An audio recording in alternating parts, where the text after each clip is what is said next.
নির্বাচনী প্রচারে এবার নিজেই গান লিখে সুর দিয়ে থিম সং রিলিজ করলেন শতাব্দী রায়। জিতবো আমি, জিতবো আমরা, জিতবে তৃণমূল। নিজের গাওয়া থিম সং রিলিজ করলেন বীরভূম লোকসভা কেন্দ্রের তৃণমূল প্রার্থী। সিউড়ির দলীয় কার্যালয়ে থিম সংটি রিলিজ করেছেন শতাব্দী রায়। বলেন, একটু অন্যরকম ভাবনা থেকে গানটা করা। বিজেপি সোশ্যাল মিডিয়ায় অনেক এগিয়ে, ওদের মাঠে কাজ করার তো লোক নেই, তাই শোনাবো আপনাদের। বীরভূম থেকে লড়াই করবেন জনপ্রিয় অভিনেত্রী এবং দক্ষ জনপ্রতিনিধি শতাব্দী রায়। জিতবো আমি, জিতবো আমরা, জিতবে তৃণমূল। বীরভূম আছে দিদির সঙ্গে, জিতবে তৃণমূল। জিতবো আমি, জিতবো আমরা, জিতবে তৃণমূল। বীরভূম আছে দিদির সঙ্গে, জিতবে তৃণমূল।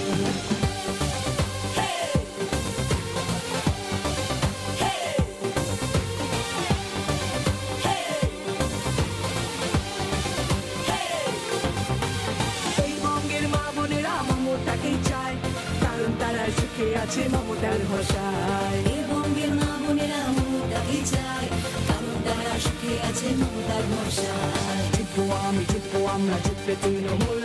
বীরভূম আছে দিদির সঙ্গে, জিতবে তৃণমূল। জিতবো আমি, জিতবো আমরা, জিতবে তৃণমূল। বীরভূম আছে দিদির সঙ্গে, জিতবে তৃণমূল।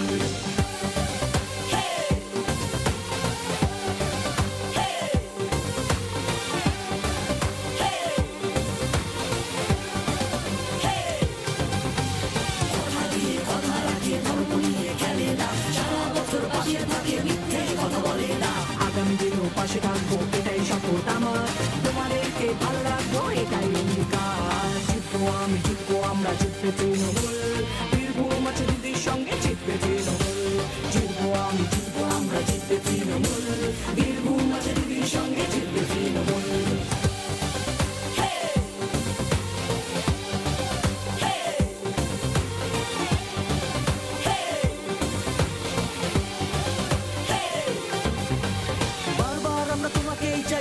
জয় নিশ্চয়, তৃণমূলের সৈন্য আমরা, কাউকে করি না ভয়।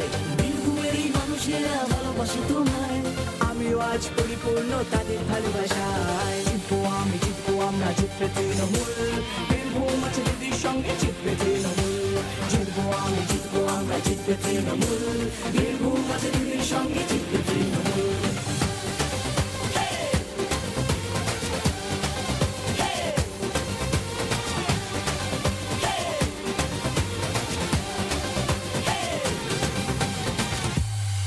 আগামী 13ই মে তৃণমূলকে।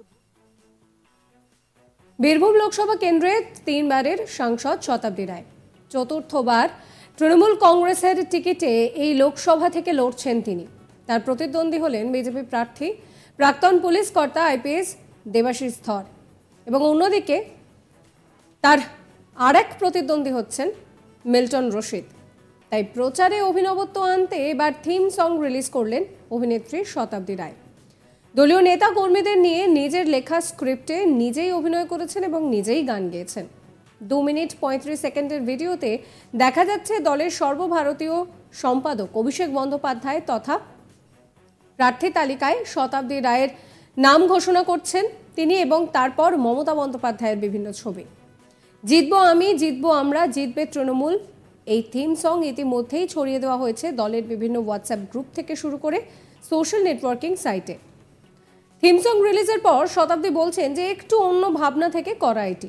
প্রতিবার একই রকমের প্রচার করি, তাই ভাবলাম এবার একটা গান গাই, একটা গান বানাই। জেলা শাসকের অনুমতি নিয়েই কিন্তু এই গান বানানো হয়েছে। কি বলছেন শতাব্দী রায় শোনাবো।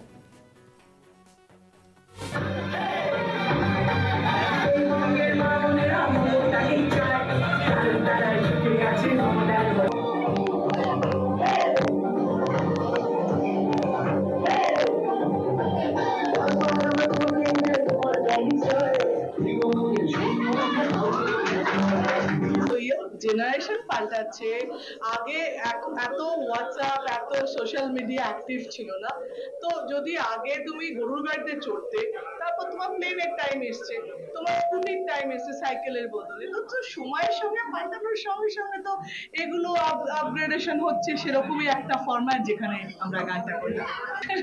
আসলে ভাবলাম যে একটা কিছু হলো, একই বারবার প্রত্যেকবার একই জিনিস করা একটু কিছু, হঠাৎ করে রাত্রিবেলা মনে হলো গান করলে কিরম হয়। তো পীযূষকে বললাম যে পীযূষ আমি যদি একটা গান করি কিরম হবে। বললো যে ঠিক আছে। ঠিক আছে, আধ ঘন্টার মধ্যে লিখলাম, লিখে পাঠালাম ওকে, এটা হবে। ও বললো আমি শুট করে দিচ্ছি, করলো। বললো দিদি আপনি গাইবেন না, আমি গাইতে পারবো না। বললো না আসুন রেকর্ডিং করলো, রেকর্ডিং করলাম, মজার, সবটাই কিন্তু মজার চলে। এবং এটা একটা এই যে দুদিন ধরে আমরা শুটিং করলাম এতগুলো আমাদের ছেলে মেয়েদের নিয়ে, তৃণমূলের প্রত্যেককে নিয়ে, সেটা একটা আমাদের মজা হলো, একটা পিকনিক মতন হলো যে দুদিনের শুটিং এ আমরা পিকনিক করে একটা ফান করলাম। হ্যাঁ, এটা পৌঁছে ধরো একটা যদি এমনি বলা কথা আর এমনি গানের মধ্যে একটু গ্ল্যামারাস জিনিস থাকবে, লোকের কাছে ভালো লাগা থাকবে। এই গানটা আমরা যেমন রিংটোন করা শুরু করেছি, সবাই রিংটোন শুরু করে দিয়েছি।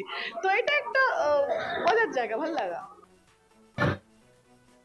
তবে তার এই গান নিয়ে বিজেপির প্রতিক্রিয়া, এবং সেই প্রতিক্রিয়ায় পাল্টা শতাব্দী বলছেন যে ওদের এত কথার উত্তর আমি কেন দেব।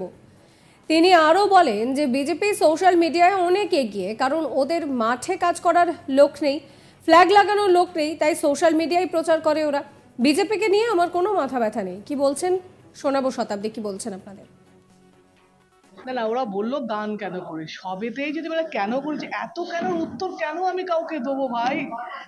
তাই জন্য বললাম, ও বলে যে এই করে, যদি কখনো স্ক্রিপ্টের দরকার হয়, যদি আমি যতদিন আমার ক্রিয়েটিভিটি থাকছে আমি করছি বাবা, আমি আর ওদের কোনো উত্তরে আমি নেই ভাই। আমি আমার আরেকটা কথা বলো, তোমরা তো এতদিন দেখছো, আমি কি বিরোধী কে কি করছে একবারও জিজ্ঞেস করেছি কারোর কাছে? ক্যামেরার আড়ালেও জিজ্ঞেস করেছি, ক্যামেরার সামনেও জিজ্ঞেস করেছি, না কোনো খবর। আমার কর্মীদের জিজ্ঞেস করো, কাউকে আমি জিজ্ঞেস করেছি কি করছে? করছি না, আমাদের কাজ যে এত ব্যস্ত। তো আমি যখন আমার কাজের কথা বলছি, তো আর একজন শেখালে আমি কি করছি, আমি কি করছি। মানুষের জন্য করে আমার পেছনে সময় নষ্ট করছে সেরকম কোনো পাল্লাতে না। ওরা ভীষণ অ্যাক্টিভ, কারণ ওরা মানুষের এমনিতে মাঠে ময়দানে থাকে না বলে সোশ্যাল মিডিয়া ব্যবহার করতে হয় ওদেরকে। সেই কারণে ওরা ওদের কর্মী নেই বলে ওদের লোক এনে ফ্ল্যাগ লাগাতে হয়। এটা তো স্বাভাবিক, এটা তো যে কোনো দলই করতো যাদের এই অবস্থা থাকতো। তো সেরমভাবেই ওরা, এটা পাল্লা দেওয়া না। এটা আমি বললাম এটা একদম আমাদের মজা, যেখানে দেখলো না যে দেখা গেল মানে উচ্ছ্বাস, মানে এইটার জন্যই করা। না, ওরা বললো গান কেন করে, সবেতেই যদি বলে কেন করেছে, এত কেন উত্তর কেন আমি কাউকে দেবো ভাই। তাই জন্য বললাম, ও বলে যে এই করে, যদি কখনো স্ক্রিপ্টের দরকার হয়, যদি আমি যতদিন আমার ক্রিয়েটিভিটি থাকছে আমি করছি বাবা, আমি আর ওদের কোনো উত্তরে আমি নেই ভাই। আমি আমার আরেকটা কথা বলো, তোমরা তো এতদিন দেখছো, আমি কি বিরোধী কে কি করছে একবারও জিজ্ঞেস করেছি কারোর কাছে?